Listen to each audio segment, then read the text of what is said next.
Hello there, John Cuturillo here, the counsellor of your listener. Thank you for joining us for this episode. As usual, thank you to everybody who makes this work possible. And also, as usual, if you have concerns about yourself or somebody else, please never take advice from the internet or the media. Seek advice from somebody that you trust.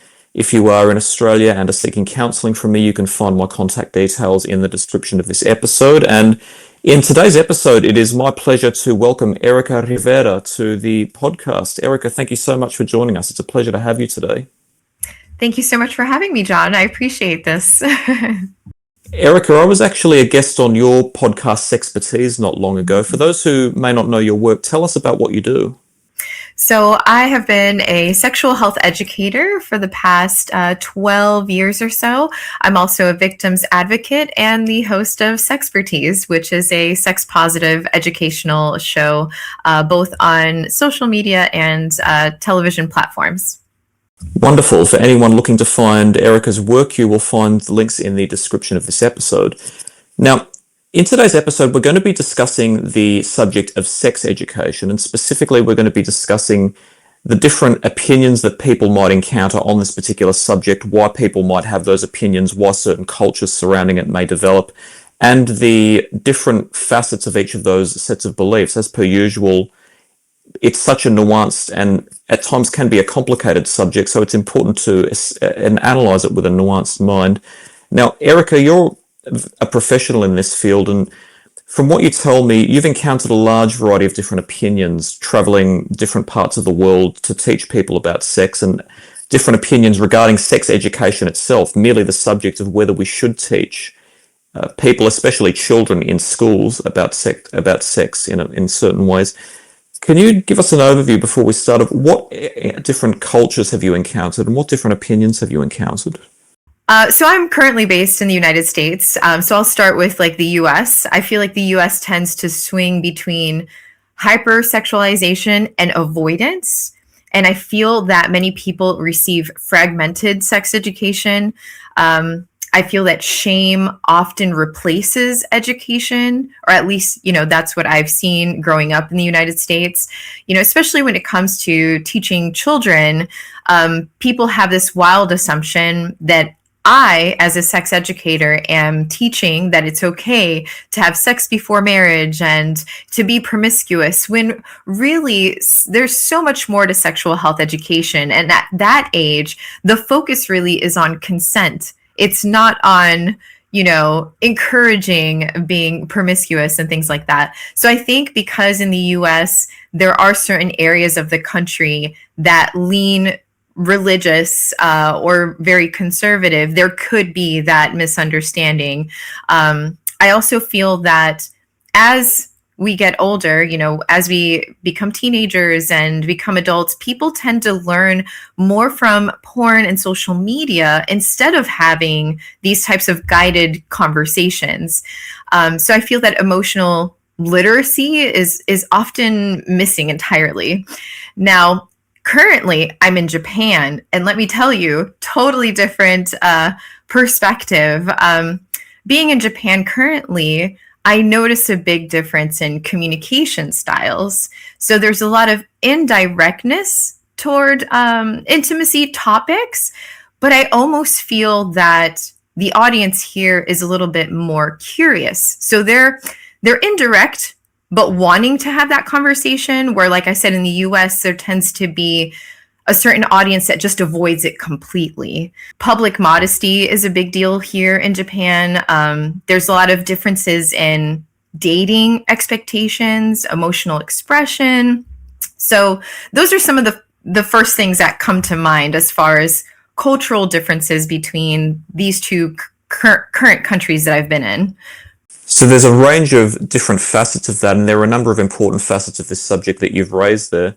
One of them was that the United States can be something of a very polarized place when it comes to opinions on this subject. It can either be hypersexualized or hyper-avoidant of the subject of sexuality, which is a phenomenon that I've observed before and commented on before, that often we tend to respond to extremity with extremity. So if we're confronted with something that's quite radically opposed to that to which we are accustomed, for example, sexual modesty, or we're exposed to something quite radical in itself, something that seems outlandish or exaggerated compared to what we have previously seen, we tend to be very protective of ourselves and avoid it, because what is foreign to us, we're effectively predisposed to see it as a threat. And that's quite a problem, because extremity often isn't a healthy response to something that you need to deal with. We all have to deal with sex in some way, because we are all by nature sexual creatures. So whether we are sexually active or not, whether we have a partner or not, whether we have children or not, we have to deal with it in some way. We either have it ourselves, or we might have relations with other people. So having an extreme, or rather polarized response, is likely to be it's likely to miss some details that are important. Now, something else that you've mentioned that's incredibly important is that it's important not to assume that sex education and people's knowledge of sex is uniform throughout the world. In Australia, it's not to say that we're completely homogenous, but barring some communities, there tends to be more similarity in terms of the level of knowledge that people are relayed about sex. So, for example, the basic tenets that sex should only be conducted when it's consensual, contraception helps prevent unintended consequences, condoms help prevent sexually transmitted infections, how the reproductive system basically works.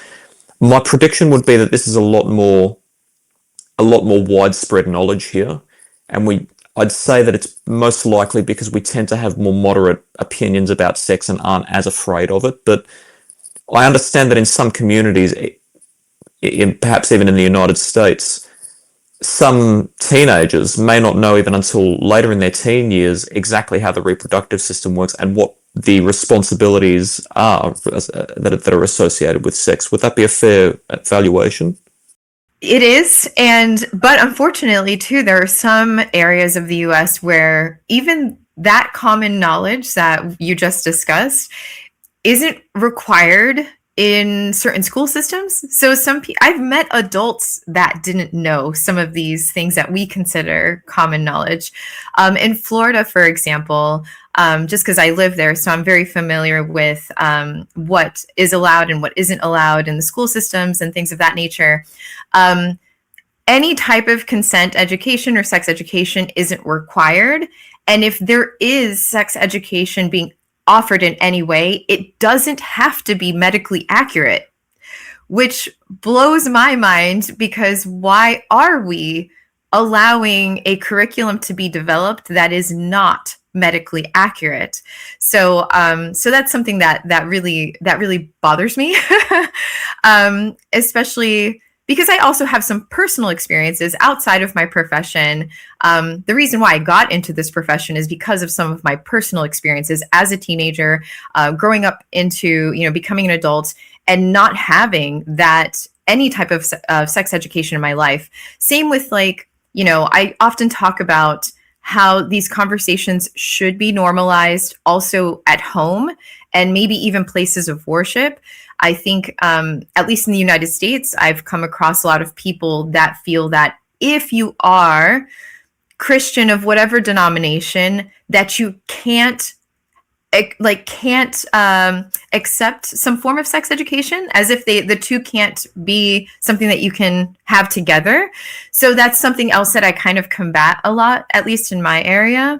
Because I don't feel that way. I feel that you can be a Christian and also be receptive of sex education.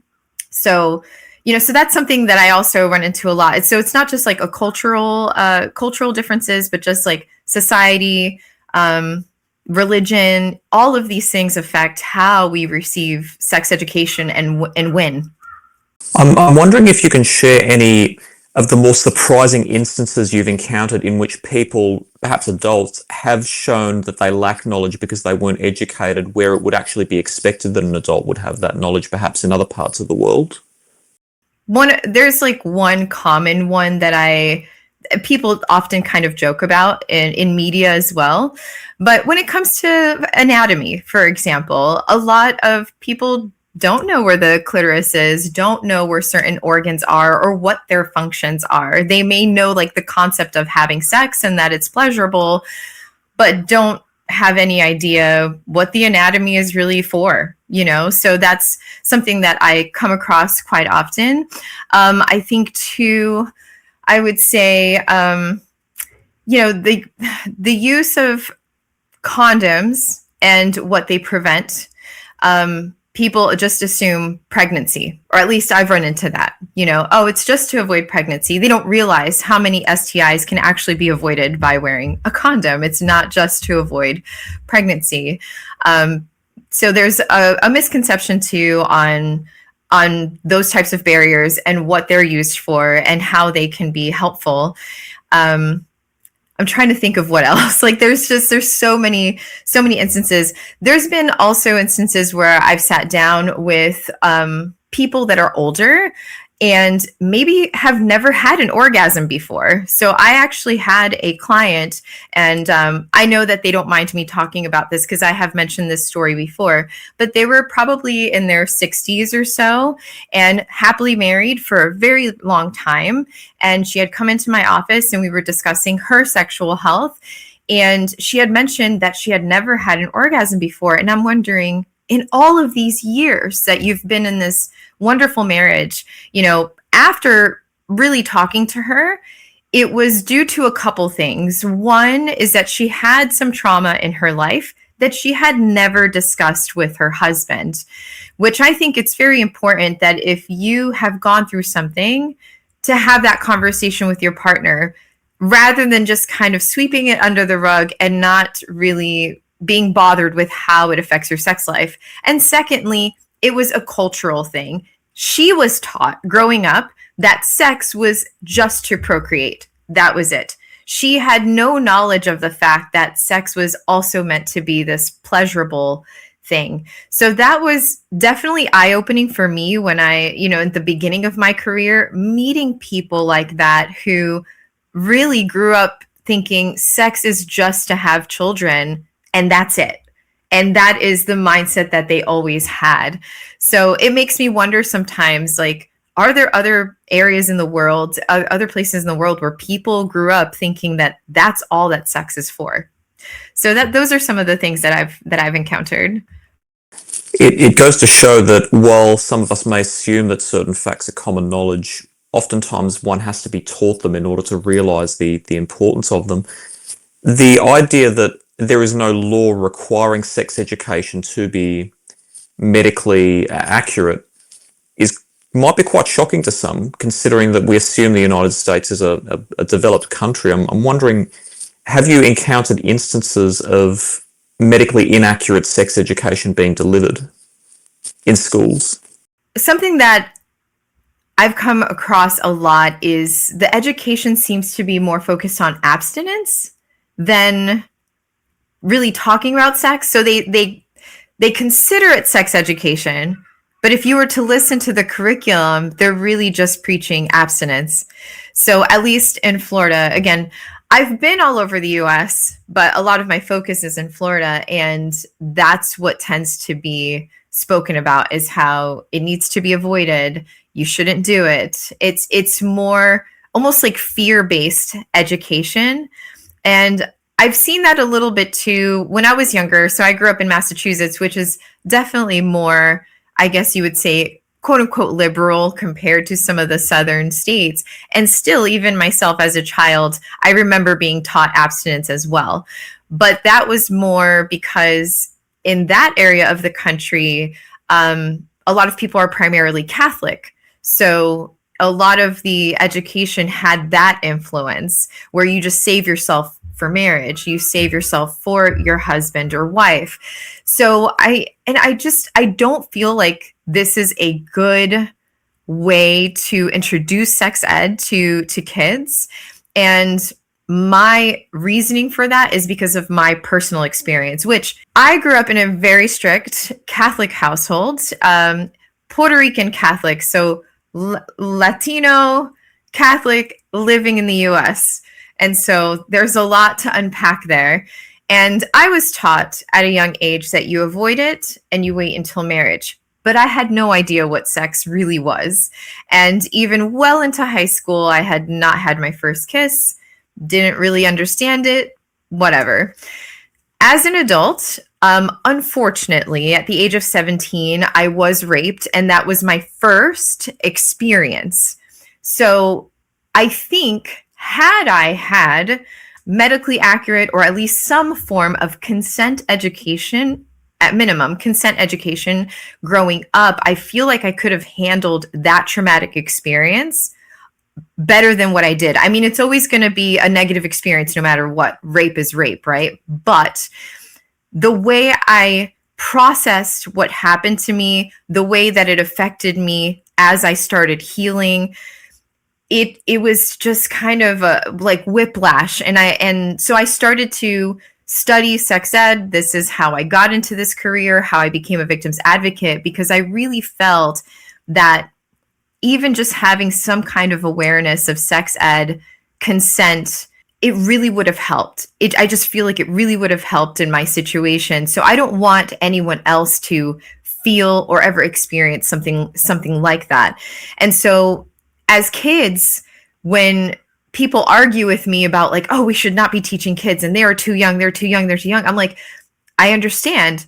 We're not teaching kids to have sex, but we're teaching them consent. We're teaching them communication. We're teaching them not to be ashamed to talk openly. You know, let's say something, God forbid, were to happen to your child. You want them to be able to communicate that with their family. You want them to be able to not be afraid to report it, not be afraid to say what happened. Like I know specifically in the US, or at least in the state of Florida, if you go to court for a situation like this and that child cannot accurately describe what happened, it's very hard to prove that case. You know, we have kids that learn different terms for their private parts like cookie and like nicknames that do not hold up in court. You know, so we kind of teach kids to just be like ashamed and don't talk about this. But I think from an early age, we should be teaching kids at least consent education, how to say no, even if it's a family member wanting to give you a kiss or a hug and you don't want to be touched. Kids should be comfortable saying, they're not okay with this, and teaching them proper terminology for their anatomy. But that's just my opinion as a sex educator and what I think is at least healthier for a child that's growing into their teen years and needing to learn about those communication skills. And some of the stories I just told you about adults, a lot of the communication skills that we lack as adults is because we weren't taught growing up and, during those formative years. I'm sorry to hear that happened to you, Erica, and thank you so much for being willing to share the experience to show people just how important this is. Again, you've introduced a lot of important facets into the conversation. I'm wondering, I understand that in certain parts of the United States, before we unpack them, certain types of public displays of different descriptions may be even illegal. I'm not sure. Maybe it's just the media distorting things. I don't know for certain because I don't live there. But are there any places in the United States you're aware of in which talking about certain important aspects of sex like contraception or consent in schools is actually illegal rather than just not required? Actually, no. I don't know where it would be illegal. I just know there's plenty of places where it's not required. So 9 times out of 10, if it's not required, they just don't. I think that's the decision that they make.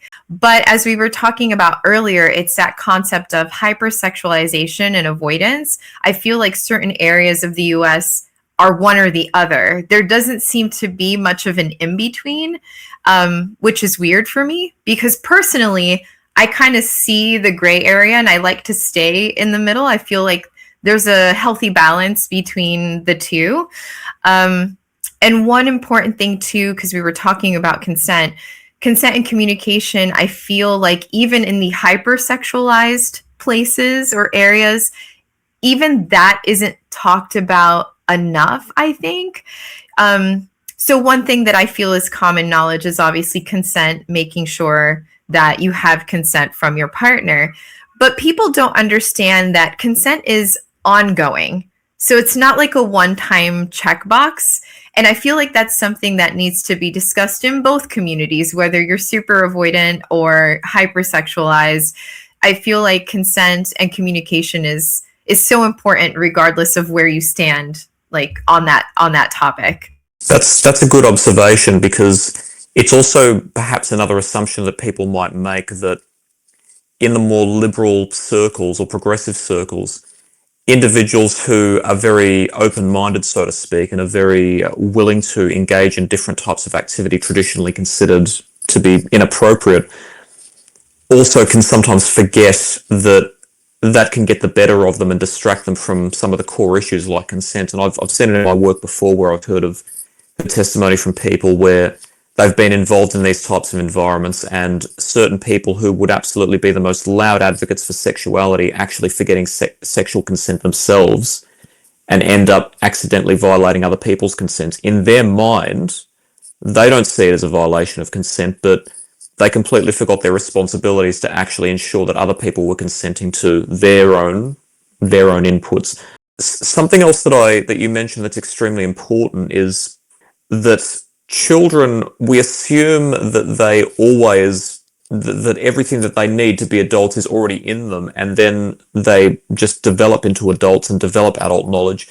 What we often discount is that children have potential, but they have to have it actualized by a responsible adult teaching them. And so, as you said, even if a child knows that they were violated, because we do have instincts that tell us that someone is transgressing on us, unless we have the language to describe it, it can be incredibly difficult to communicate with an adult. And if the adult themselves isn't well educated, then that's going to be doubly difficult. So I'm not going to make accusations and say that the system is set up like this on purpose, because that's quite a difficult claim to substantiate. But surely someone must see the problem whereby we don't make a point of teaching children what they need to know about the world, and then having systems that punish people if they don't know, when it's not their fault that they don't know. As a counsellor, I receive referrals from others, and I also like to help my audience become aware of resources and other providers which may be beneficial, as well as help other individuals and organisations gain exposure. That's why I host the Your Listener Partner Network, and I'd like to thank my partners for their support. I'd like to introduce Claire of Finding Solutions Counselling.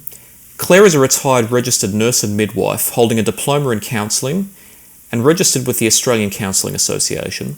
Married with 4 children and 3 grandchildren, she is constantly amazed at the ways that her clients manage to cope in difficult, daunting circumstances. Drawn to helping people all her life, she thoroughly enjoys using solution-focused brief therapy. This evidence-based modality aids in identifying clients' best hopes. Working in a co-constructive manner, she and her clients describe individual strengths, abilities, skills and traits, explore past positive experiences, or describe the client's hopes for the future to achieve their desired outcome. She presently specialises in helping women with grief and loss issues. Find Claire at www.findingsolutionscounselling.com.au. Such a great point.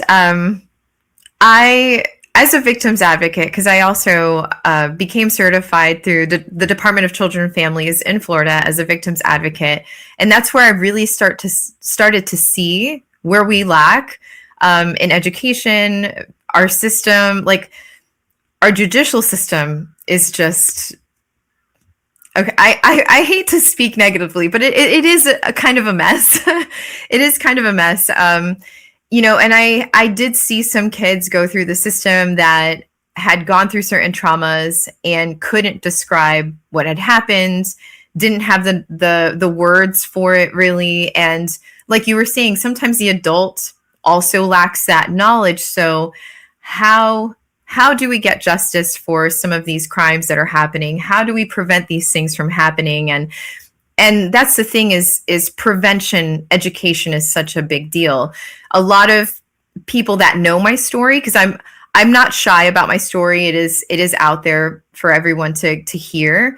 And people will ask, why did you go into sexual health education first instead of victims advocacy?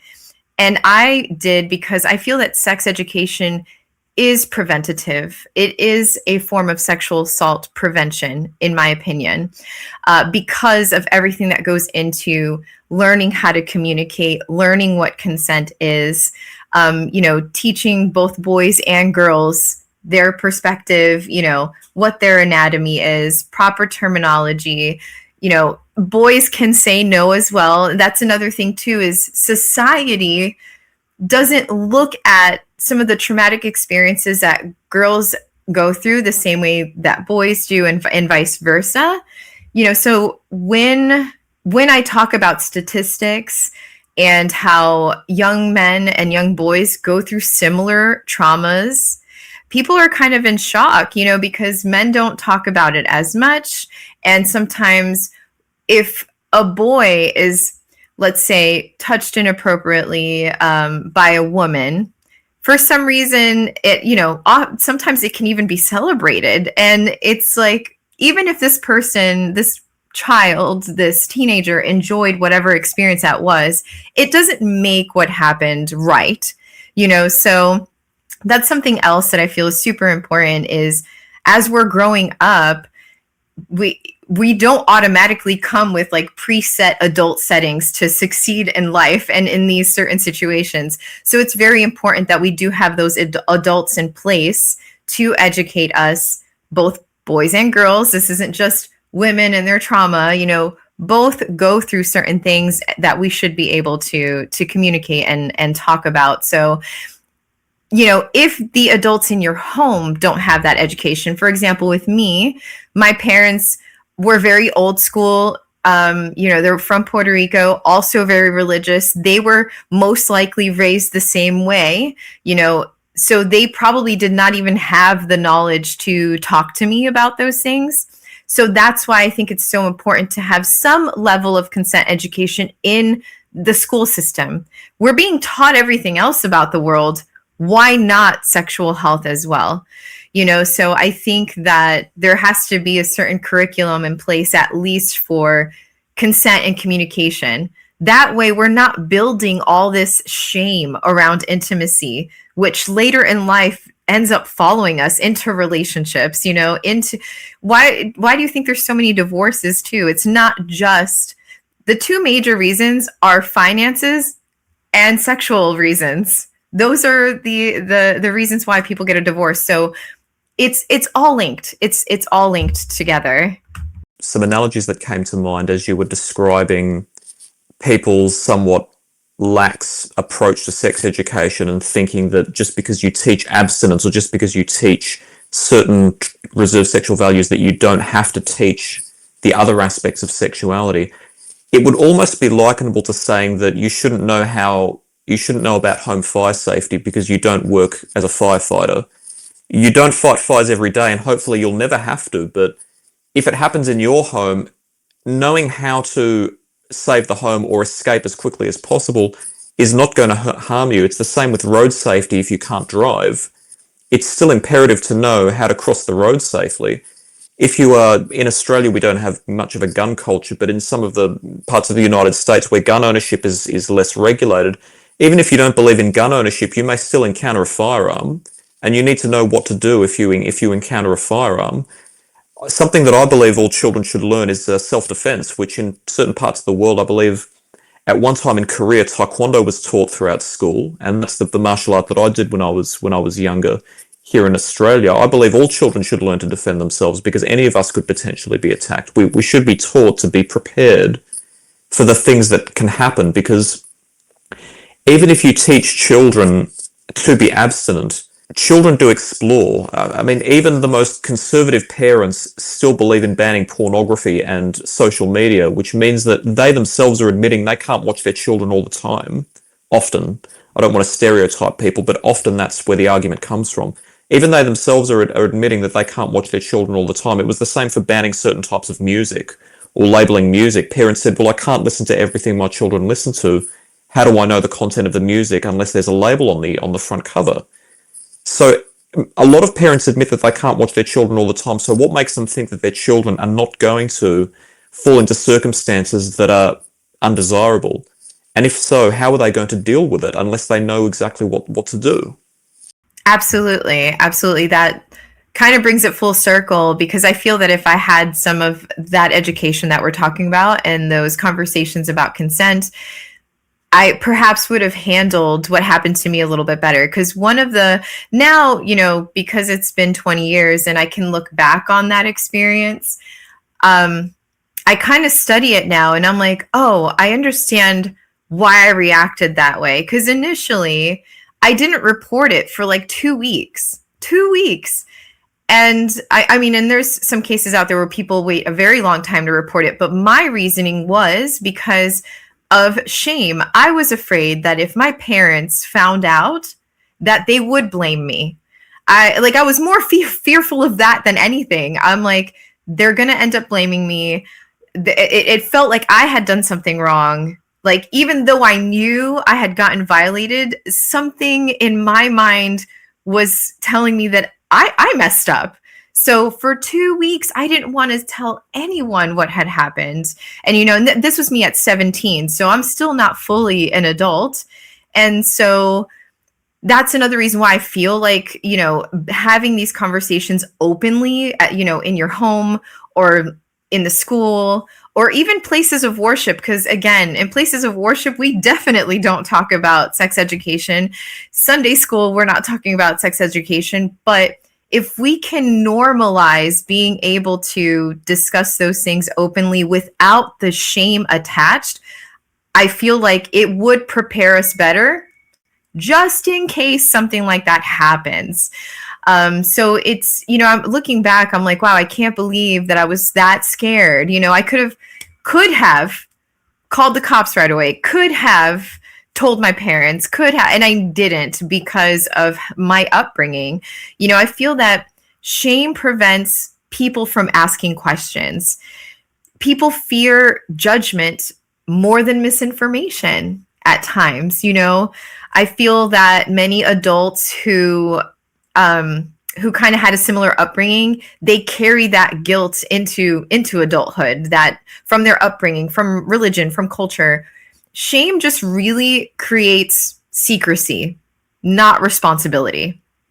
Absolutely. And I'd like to use this moment to question another set of assumptions that people may have about this domain, and also like to make reference to a general format of conversation that people may have about this when they don't properly acknowledge the importance of sex education and also tending to the experiences and helping victims of sex crimes.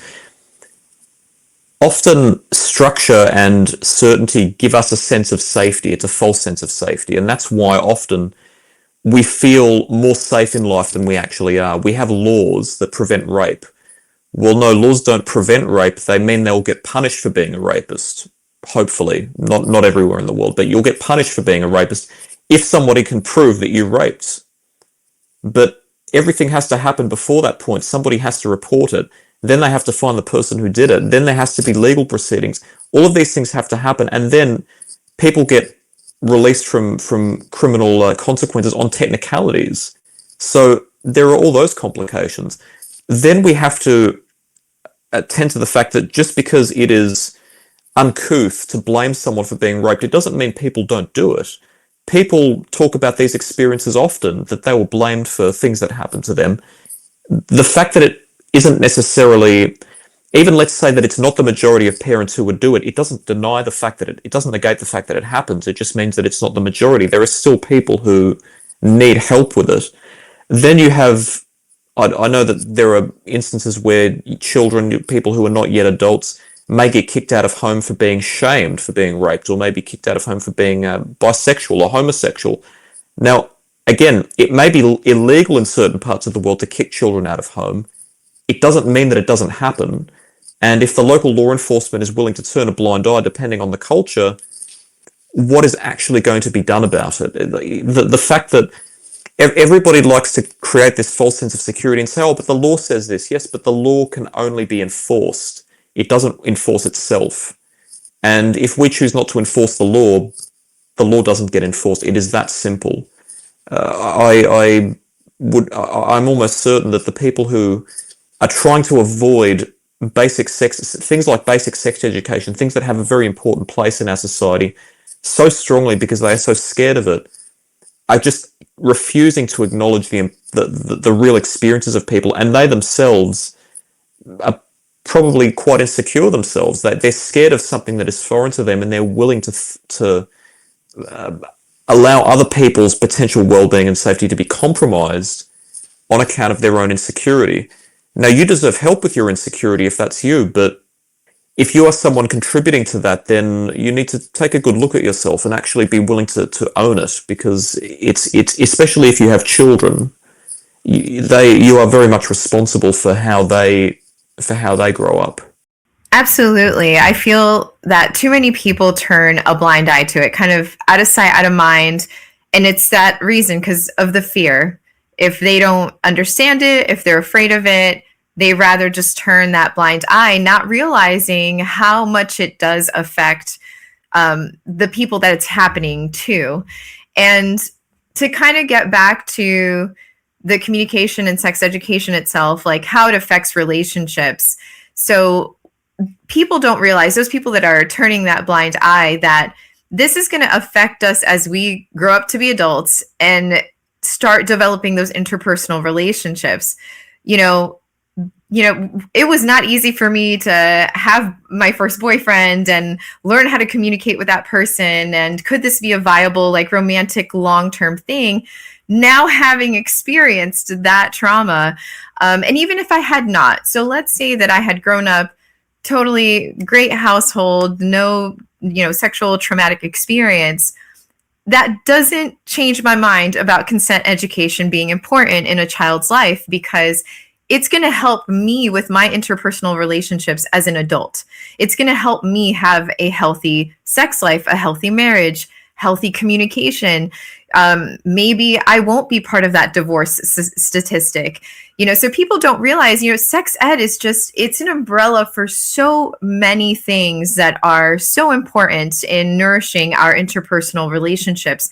So I think that's another misconception with some of the individuals that do turn a blind eye to it, whether it's religion, whether it's culture, upbringing, whatever it may be.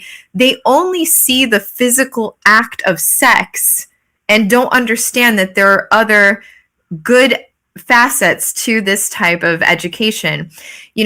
Obviously, as someone who is pro-choice, I wouldn't have an abortion. Fine. But I have that choice, which is why I'm pro-choice, because I get to have that choice. So with sex education, I kind of view that similarly. If there are people out there that are, abstinent until marriage, and that's what they believe, and that's how they want to raise their kids, fine. You have that choice and that right to do that. However, to me, it's like, don't turn a blind eye to some of the other facets of that education that is important in your child's life. I just think there's too much of a focus on the physical act of sex. And that's why it could be kind of misconstrued when I'm talking about, I would love to speak at schools and talk about consent education. It's consent education that I'm referring to. I'm not standing up at a podium saying, yeah, you're 12, you're 13, have sex, it's fine. That is not what I'm saying at all. It's just making sure that kids are growing up knowing how to communicate about these things and staying safe. That's really what I try to focus on. Even my TV show. So my motto is keeping marriages exciting and single people safe. It's never me preaching one way or the other. It's just, we have to make sure we have that education for everyone, that it's inclusive for all. Absolutely, Erica. There are nuances there that people need to understand. And what you've discussed there is a perfect segue into something else that I'd like to explore in depth with you. This is where much of the controversy arises when it comes to sex education and sexual culture. And it's the values surrounding sex and whether sex education can potentially mislead children or lead them towards one particular lifestyle as opposed to another. Some people say that religion and tradition developed from logistics. An example being, certain religions don't allow a person to eat pork, but they developed from places where the climate was quite hot and pork spoiled easily and could easily cause food poisoning. Some people make those arguments, other people don't believe them. Whether or not that's the case, it's hard to say because there are historical circumstances that contribute to them. Something that's important to note is that all too often we conflate the logistical aspects of a lifestyle and the value or the moral attached to it, where they're actually quite separate. Certain traditional values actually have a logistical benefit, but the moral aspect exaggerates them so that they become a dogma or a self-justifying form of even authoritarianism rather than us understanding the difference. To give some examples, monogamy is quite logistically important because if you are only focusing your mental energy on one person, you're more likely to be able to both have your needs met and help them meet their needs. You're not so focused on so many different people that you become emotionally too barren. You can focus on on helping one person. You can focus on relating to that one person. It also helps with regards to sexual safety because if you're only having sexual intercourse with the one person, you're less likely to cause an unintended pregnancy somewhere or spread sexually transmitted infections. So logistically, from a purely objective standpoint, those traditions have benefits. The same with being abstinent until marriage. Even though, yes, we do have contraception, contraception is not perfect. And if you remain abstinent until marriage, and everybody did that hypothetically, I'm not saying it should necessarily be the case or shouldn't, but hypothetically, there would be a far fewer instances of sexually transmitted infections being spread, far fewer unintended pregnancies, because people would be constraining their sexual activity so the attack surface, so to speak, was smaller. Treating sex as a reproductive act and not as a pleasurable act, there are flaws in it. We all have sexual urges, and often it can affect us mentally if we don't have a healthy sex life. But still, there's a logistical benefit that it prevents you being too sexually active, which can be a problem as well if you're too sexually active.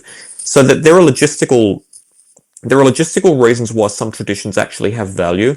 But when we start attaching moral values and judging people for not abiding them, or saying, it's bad to have sex for pleasure when there are safe ways to do it, and we have the technology now, contraceptives, to do that, it becomes exaggerated and it becomes distorted. It loses its value. I can understand that, and I'm not trying to say that this is intentional. I'm not saying that people are intentionally grooming children this way, but I can understand why some parents do raise concerns when certain schools have been known to teach perhaps slightly too radical sexual practices, like, for example, talking about non-monogamy or BDSM or kink. Yeah, that can, it doesn't make you a bad person for practicing those lifestyles when you're an adult, but the problem is that they do statistically have risks that aren't associated with traditional relationships. So in order to practice them responsibly, you need to know what the risks are. And I don't think it's optimal when a child's brain is still developing to pack all that information into them and potentially confuse them.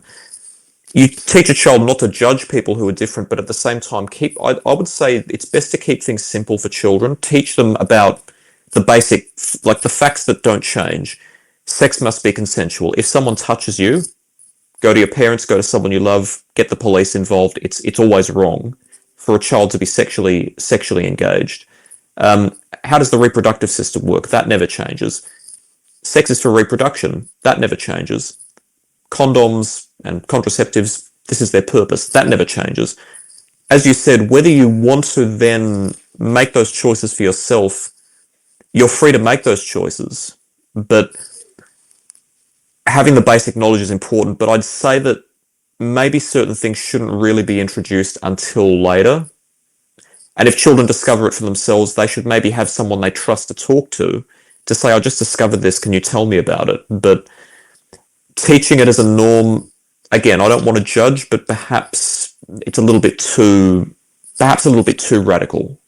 So I actually agree with you on that. I feel that there are certain topics for certain age ranges, in my opinion.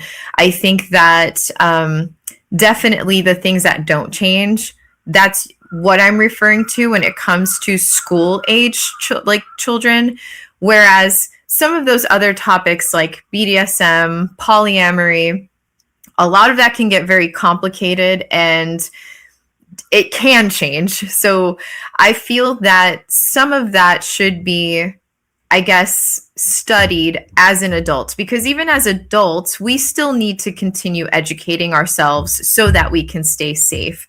So, back to the kids, though, I think it kind of goes back to making sure that children are comfortable communicating with a loved one or with a parent. Because again, if parents can't watch their children 24/7, they may stumble upon a topic like that, where it's out of their scope, out of their age range. And it's like, who do they talk to about this? If they're not growing up in a home where they feel comfortable talking to someone, then it could manifest into something that could potentially be harmful.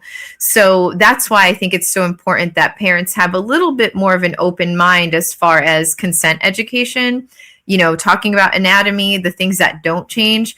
Because if you're already normalizing that from the start, then the kids will be more than likely to be comfortable discussing something with you that might be kind of out of the norm or out of what they've ever talked about with you before. Whereas if they're growing up in a shameful environment and they come across BDSM or pornography or something that, oh, this is unfamiliar to me, but they don't know who to talk to about it, it could manifest into something else. So I think that's very important. And then as adults, of course, I think it's important that we do continue to educate ourselves when we're experimenting other lifestyles or other sexual practices, so that we stay safe and we keep whoever our partners are safe as well. Because like I said, even on the hypersexualized side of things, people do tend to forget, like, consent, communication, boundaries. Sometimes boundaries are stepped on, not even realizing it, because you just assume, oh, well, I'm on this end of the spectrum, so are you. And they just assume that all is well. And it's not. You still have to have that communication, make sure we're talking about safety measures, make sure we're talking about boundaries. And unless we are taking responsibility for educating ourselves in that manner, then how can we experiment safely? So, and there's plenty, at least in the US, I'm not sure about other parts of the world, but we have plenty of conventions and educational workshops that are for those lifestyles where we can educate ourselves. So I do think that's very important. I think that sex ed is important regardless of age or season of your life. But yes, I think the topic at hand should be carefully considered depending on what stage of life that you're in. Absolutely, Erica. And it's important for people to realize that children's minds, regardless of what you try to teach them, their minds are always going to try to develop in a certain way. They're always going to be curious, and children's minds are designed to be curious. They're at an age where they're absorbing information to prepare them for adulthood. So regardless of what you teach them, they're going to be curious. Their minds are going to try to absorb information. Children shouldn't be viewing pornography or engaging in these subjects that only adults should engage with. But if it does happen that a child accidentally finds pornography or something that's not appropriate for them, it's important that if they go to tell their parents about it, that their parents don't try to shame them. Obviously, they have to explain, look, you can't see that, you shouldn't be watching this. I can't let you watch this because this is not for children. But at that age, if you try to shame them for it, it's going to, number one, decrease the likelihood that they tell you about other things that they may do that are not appropriate for their age. And number two, if you shame them for it, they're going to either associate shame with other parts of sexuality where it may not be healthy, or alternatively, they may try to seek pornography on purpose out of rebellion, or they may simply not. May start to believe that they can't communicate with you, which means when something important comes up, they're less likely to tell you. So it's important they feel comfortable that even if that they didn't intend to do something wrong, they accidentally stumbled across pornography. It's important for the adults to know how to communicate that and say, look, don't look at this again. This is not appropriate for children, but this is why, because this is adults doing this for this reason. It's not something that you can choose to do until you're an adult and you have the experience to be able to make that choice for yourself. People say shame exists for a reason. It's to stop us from doing things that are socially inappropriate. And again, to a certain extent, that's on a very, very, very literal level true. I mean, if somebody kills, if somebody commits murder, then the shame is their mind saying you shouldn't have done that. But where there's grey area, I'd say we tend to be a little bit more exaggerated in our response and a little bit too overreactive, and we tend to make a big deal as if it's an apocalypse that everybody is going to become hypersexualized. If we take a more nuanced approach now, I think we can prevent that from happening and explain to people the facts rather than exaggerated opinions on it. But the fact remains that there are still facts about sex, and as I said, regardless of who you are or or where you come from in the world, you're going to encounter it at some stage. It's best to be equipped. Absolutely. It is best to be equipped.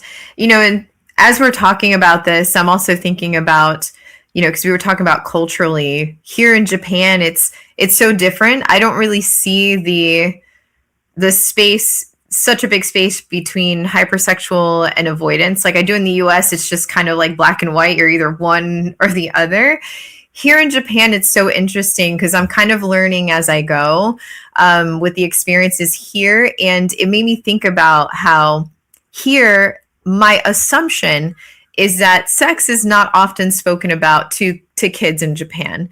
I have already experienced a lot of conversations with Japanese people where a lot is seen as taboo.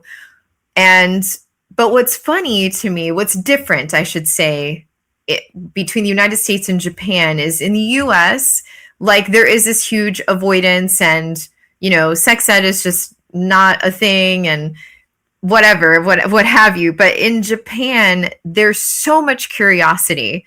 So even though it's pretty traditional, very modest, the curiosity is there, kind of like a child. We're talking about children are very curious.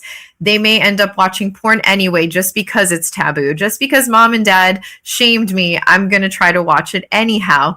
So here in Japan, I find that there's like a lot of spaces for exploration too. I'm sure for the audience that's listening, a lot of people have heard of like the maid cafes. There's host and hostess clubs and things like that. These fantasies that are kind of built for people to experience here in Japan, which we don't have as much in the US, unless you're in that niche group of like cosplay and certain fetishes.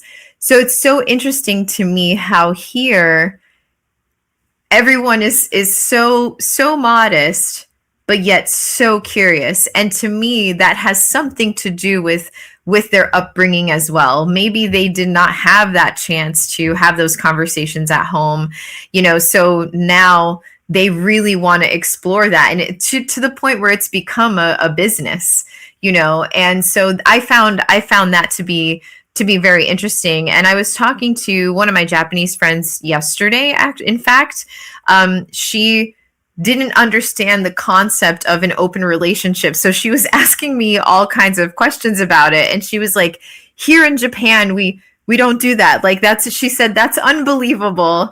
And her being in such shock was kind of crazy to me. And I'm like, wow, I must be really desensitized, because in the US, it's like, it's becoming more and more normalized to have as many partners as you want. Not saying that's a good or bad thing, but that was also very different, because I'm telling her, I'm like, it's crazy to me that is such a shocker to you, when as I'm walking down the street in some of these cities, there's so many places to explore sexual fantasies.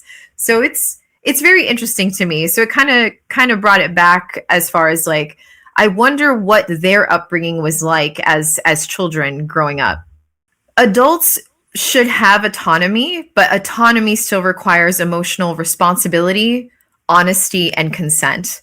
I think that is the last thing I would like to add as far as freedom versus accountability. Well stated, Erica. Well stated. And with that, I'd like to thank you so much for being on the program today. It's been a fascinating discussion, and as always, there are so many assumptions about these types of complicated topics that aren't challenged often enough and aren't challenged in a very nuanced way. So I'd like to thank you for bringing your insight and wisdom. It's been a pleasure to discuss it with you. Thank you so much for having me. I really appreciate the awareness. I think awareness is really, really important, and I'm always happy to have these discussions. The pleasure is mine. And to our audience, thank you so much for joining us today. As usual, if you have concerns about yourself or somebody else, please seek advice from somebody that you trust. Do not take what you find on the internet or in the media as advice. If you are in Australia and seeking counselling from me, you can find my contact details in the description of this episode. You will also find Erica's links in the description of the episode if you'd like to contact her.